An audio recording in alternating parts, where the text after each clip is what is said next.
Muy buenos días a todas y a todos ustedes.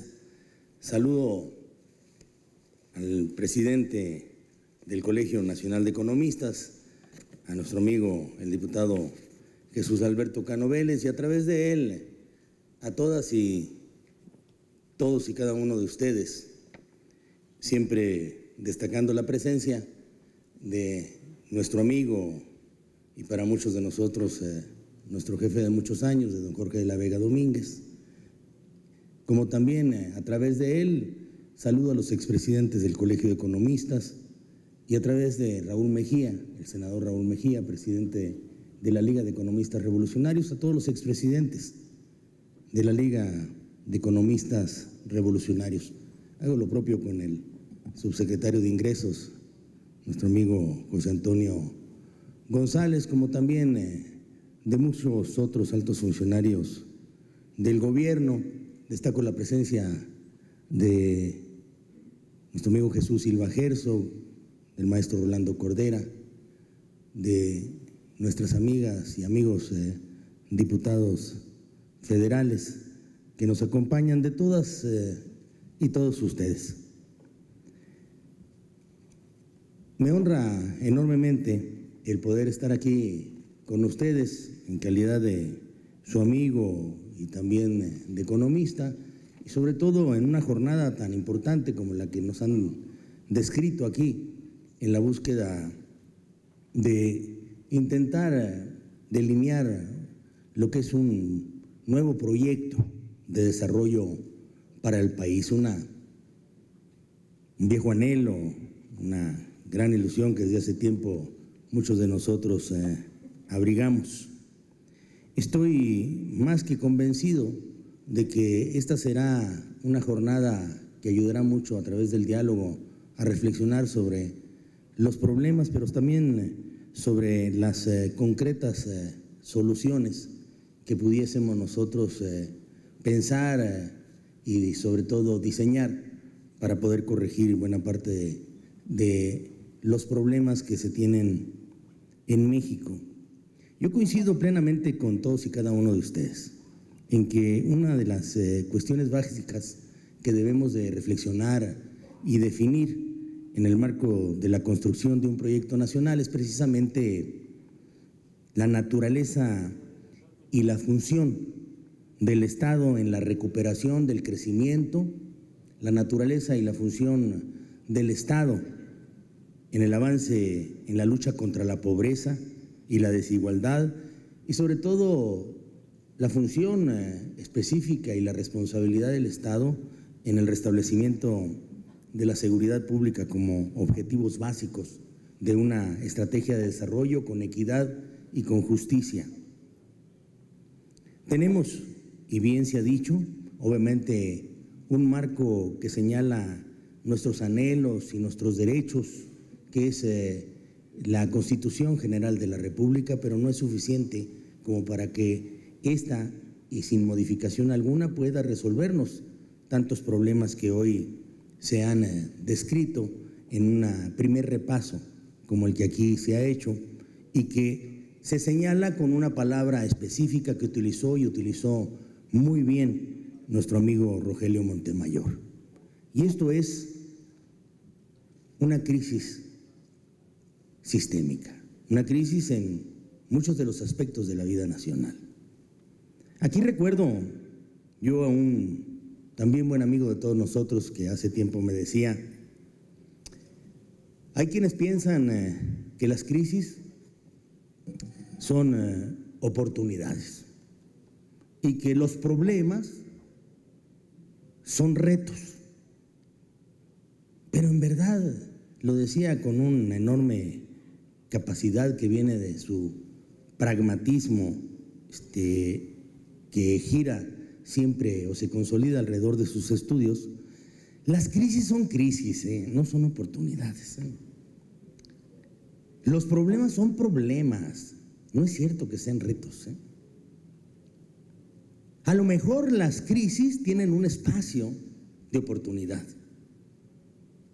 A lo mejor los problemas pueden traer por ahí una salida que se pueden resolver como un reto, pero hay que enfrentarlas como tal. no hay que negarlas. Hoy México vive crisis en distintos aspectos. Los vive el mundo en sí mismo y ha pensado en formas de poderlo resolver. Primero, ellos, los países en el mundo, y después ver si esto nos acomoda y nos resuelve nuestras crisis o nuestra crisis o nuestros problemas. No hace mucho,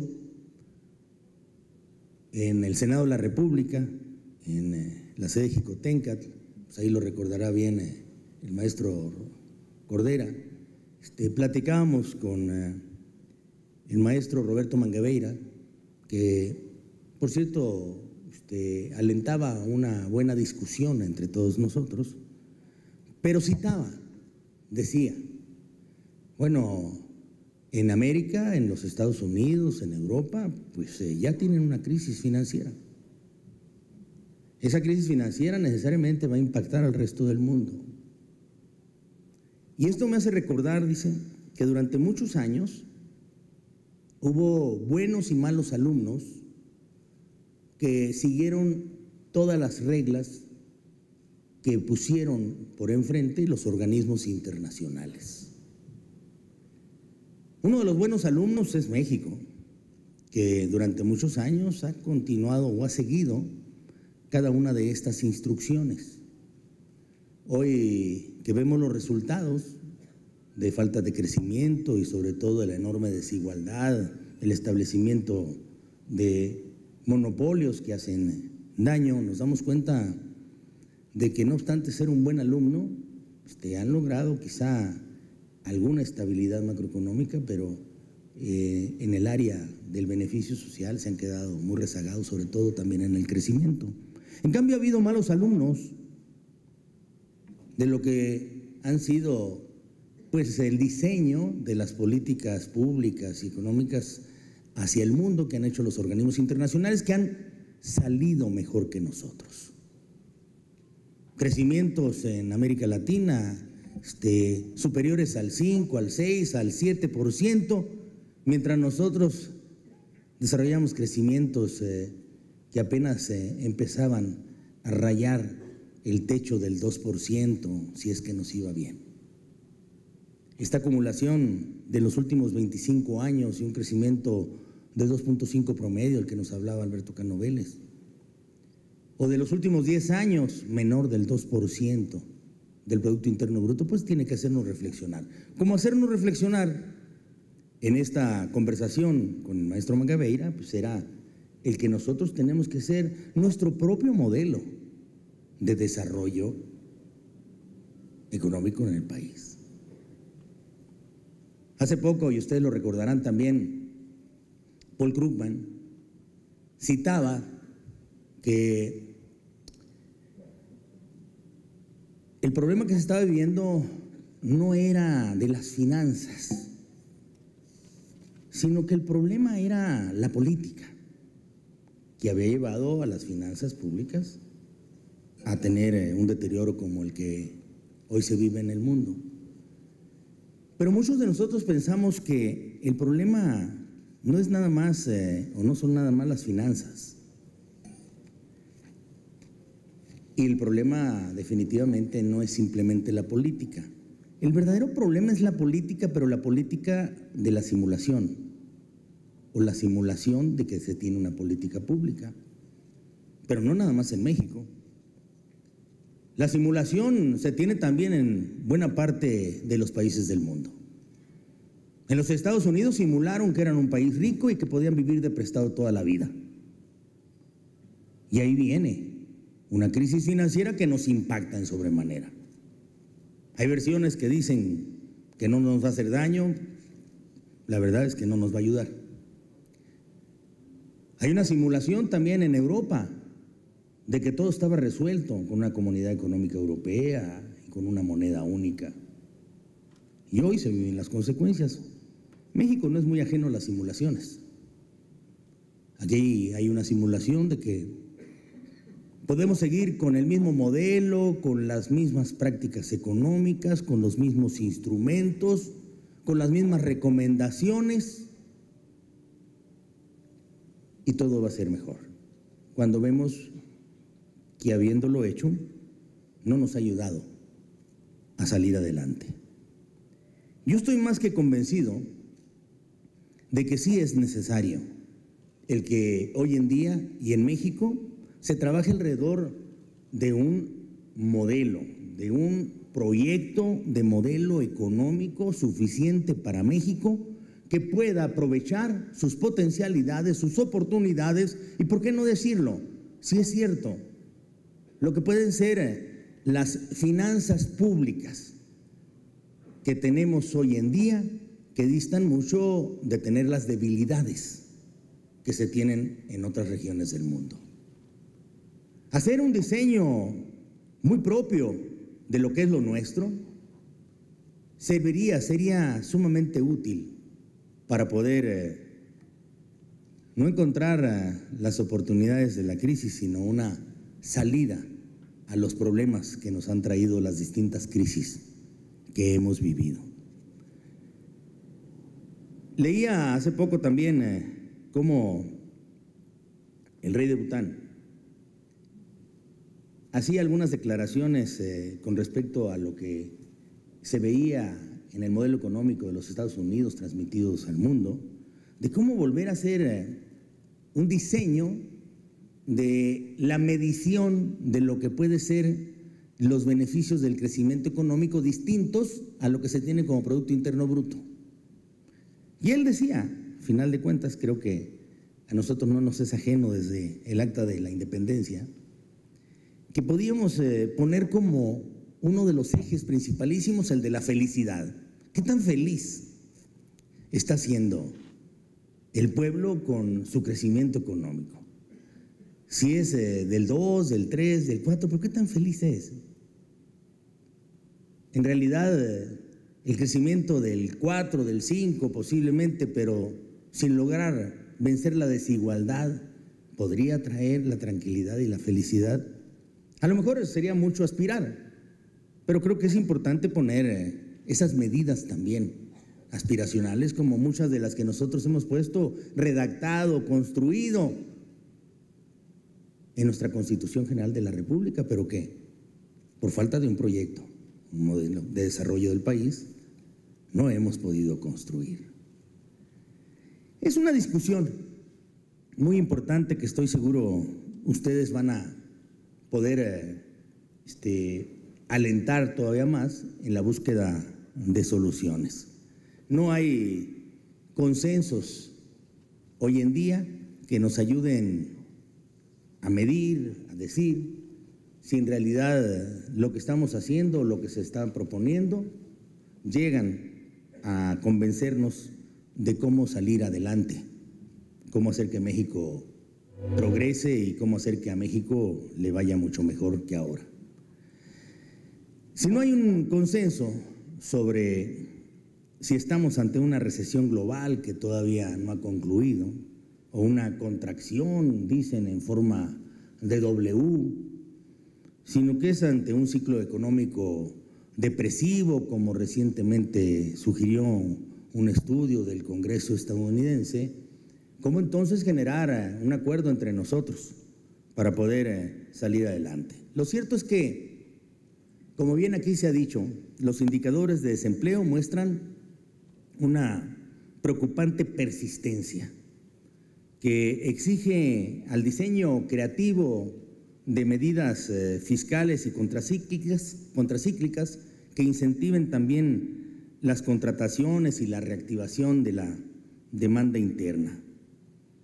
Es que el asunto del empleo invita a reflexionar sobre también la regulación del mercado laboral, el sistema de pensiones, tan importante no ignorar, y de prestaciones sociales, así como la política de innovación tecnológica.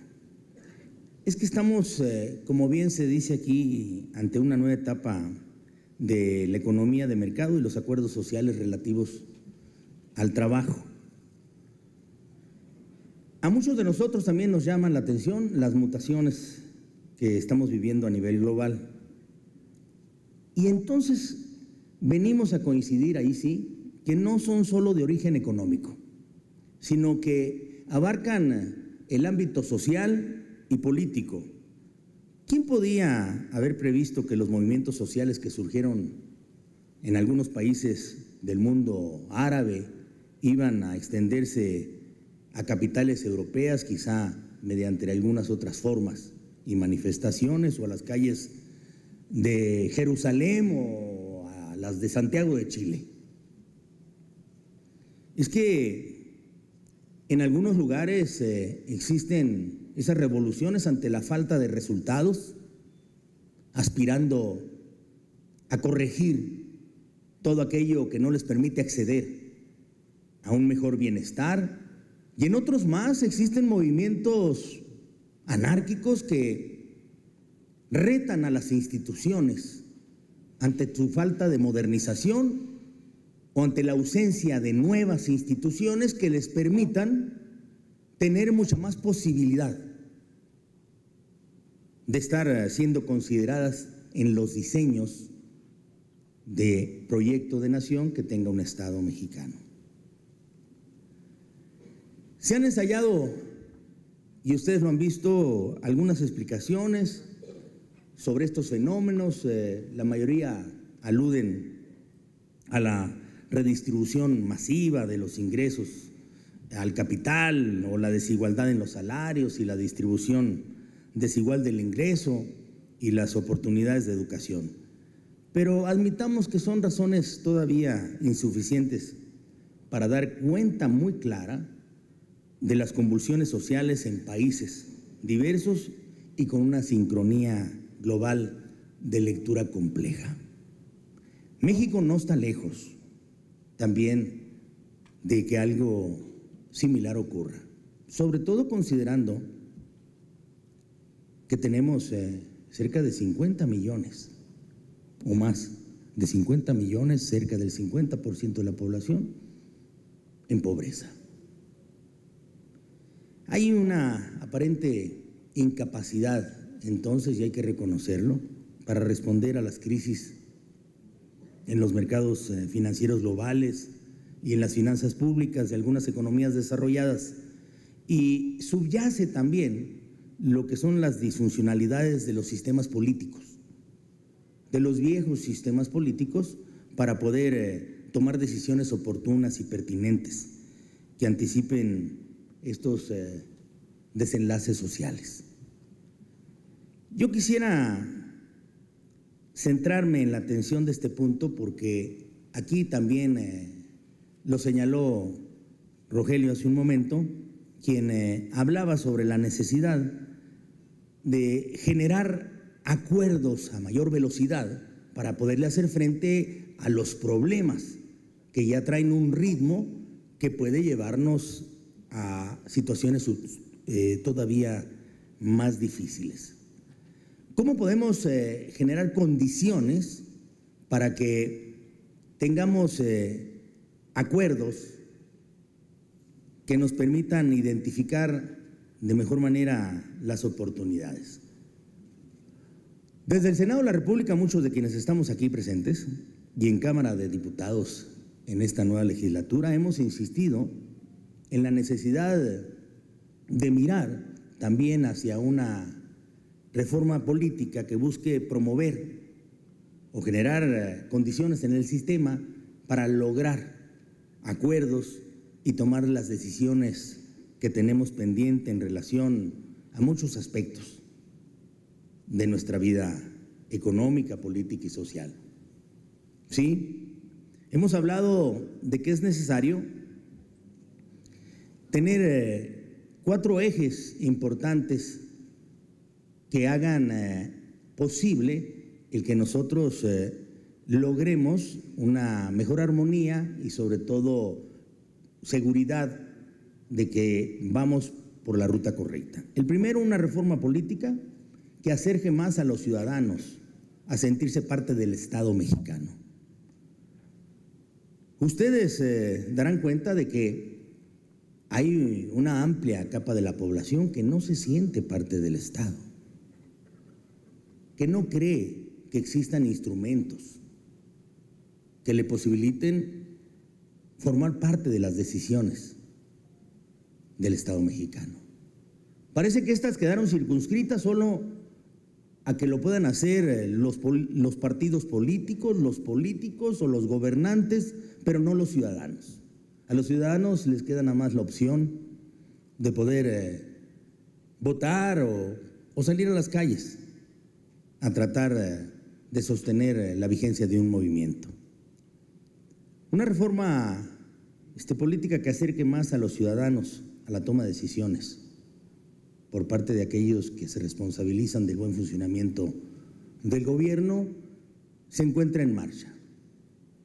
Algunos de nosotros pensamos que es necesario y dispondremos también lo que sea necesario para que acerquemos el modelo político mediante una reforma constitucional para posibilitar la existencia en el futuro de gobiernos de coalición ante la poca posibilidad que tenemos de lograr gobiernos que por sí mismos un partido político puede instalarse con más del 50% de lo que es la votación general. ¿Cómo hacer convivir la pluralidad con la posibilidad de un gobierno que se acerque rápidamente a los acuerdos? Solamente a través de gobiernos de coalición. Pero también pensamos que el nombre del juego debe ser certeza jurídica. Y hoy en día la certeza jurídica en buena parte, sobre todo en los sectores más dinámicos de la economía, se debe alcanzar con órganos reguladores que sean verdaderos órganos reguladores del Estado mexicano, no órganos simuladores de la regulación del gobierno en turno. Y estamos hablando de competencia, estamos hablando de telecomunicaciones y estamos hablando de energía. ¿Cómo lograr que una nueva ley de competencia, como la que bien se pensó en Cámara de Diputados y los acompañamos nosotros en Cámara de Senadores, viene a ser mucho más funcional con un órgano regulador verdaderamente independiente, autónomo del gobierno en turno? ¿Cómo logramos que el sector dinámico de las telecomunicaciones gire no sobre el voluntarismo caprichoso del gobernante en turno o de la discrecionalidad del presidente de la República y lo instalamos como un órgano regulador del Estado que tenga vigencia transeccional y que dé certeza jurídica? Nunca más a nivel discrecional a quién le toca y a quién no le toca, a quién le toca mucho, a quién le toca poquito y a quién le toca la mitad. ¿Cómo conseguimos que un órgano regulador de la energía deje de ser un órgano recaudador de la Secretaría de Hacienda? ¿Cómo le damos verdadera vigencia a este? Pues solamente logrando su independencia y su autonomía. Si tenemos entonces la posibilidad de acercar más a los ciudadanos a la toma de decisiones y a la participación política sintiéndose parte del Estado, si tenemos certeza jurídica a través de órganos reguladores de la economía, que no deben de quedar nada más en esos tres, sino en otros adicionales, como nuevas instituciones del Estado mexicano, y si logramos un eje que nos haga describir y bien la necesidad de tener la posibilidad de recaudar más y no depender tanto de los ingresos del petróleo, pero haciéndolo no cobrándole más a los mismos, sino quizá cobrándole menos a más para recaudar mejor, pues tendríamos quizá nada más que pensar en cómo distribuir de mejor manera. Porque está probado que no por recaudar más crecemos mejor. Y que no es cierto que dándole más ingresos al gobierno, si no vuelve a repensar el gasto público, sobre todo en desarrollo económico y social, no saldremos de la crisis y la pobreza. Dijo el presidente del Colegio de Economistas hace un momento que él esperará el próximo 8 de septiembre que el gobierno federal nos haga entrega de un paquete económico que seguro traerá novedades importantes, que hará que todos nos sacudamos las conciencias y podamos actuar en consecuencia para ver por fin una luz en el túnel oscuro. Yo no esperaría que el día 8 nos digan que debido a la situación económica que se vive en el mundo, la crisis, nos van a dar más de lo mismo. Porque hay quienes sostienen que nos está yendo bien, pero no nos explican por qué nos sentimos tan mal. Si viene una ley de ingresos, igual, sin ninguna propuesta, intentando ser conservador ante la crisis, pues habrá una gran discusión, creo yo, primero en Cámara de Diputados y después en Cámara de Senadores. Si viene un presupuesto, igual, no obstante que se señale como el más alto históricamente, pero que no prevea un crecimiento más alto que el que históricamente hemos tenido, pues entonces estoy seguro que en Cámara de Diputados habrá una gran discusión. Nosotros los acompañaremos viéndolos, cómo acomodan ese mismo presupuesto en la mejor circunstancia, pero sin llegar a concebir que pues debemos de conciliar con las propuestas que no nos invitan más que a seguir por la misma ruta que sabemos no nos ha atacado de problemas. Si tenemos entonces el eje de la gobernabilidad, si tenemos el de los órganos reguladores independientes, una reforma sendaria verdaderamente de fondo, yo creo que nos podemos hacer cargo de mejor manera de los dos grandes asuntos que estoy seguro tienen atribuladas a muchas de las familias mexicanas: la falta de una educación de calidad y con destino y la presencia de una inseguridad pública que es necesario atender. Intentar resolver el tema de la inseguridad pública sin crecimiento económico, sin empleo, solamente con capacidad de confrontación de la fuerza del Estado contra la fuerza de la delincuencia, lo que nos va a traer es violencia. Va a seguir generando violencia. Hay que lograr que la economía crezca, que sobre todo crezca y se distribuyan mejor sus efectos del crecimiento, tener una mejor educación para que genere capacidades aspiracionales. Y con todas estas armas, adicionalmente de la fuerza del Estado, combatir a la delincuencia en cualquier lugar en donde se encuentre, sin tregua alguna. Hoy en día, en buena parte, el Estado debe de mirar a cómo recupera dos de sus monopolios y facultades exclusivas. Uno de ellos es el de el uso legítimo de la fuerza, que hoy se lo regatean en algunos espacios del territorio mexicano. Es que son unos cuantos los que no nos dejan transitar por las carreteras libremente. Es que son unos cuantos los que no nos dejan vivir con tranquilidad en nuestras poblaciones. Son unos cuantos los que no nos permiten seguir haciéndonos cargo de nuestros negocios o nuestros menesteres. Son unos cuantos los que están acaparando en buena parte los beneficios del magro crecimiento económico que estamos teniendo. Recuperar para el Estado mexicano ese monopolio de la fuerza y control sobre el territorio es importante, como también el Estado mexicano no puede permitir, no puede, de ninguna manera, el tolerar que existan quienes lo reten también y rompan el monopolio del cobro de impuestos.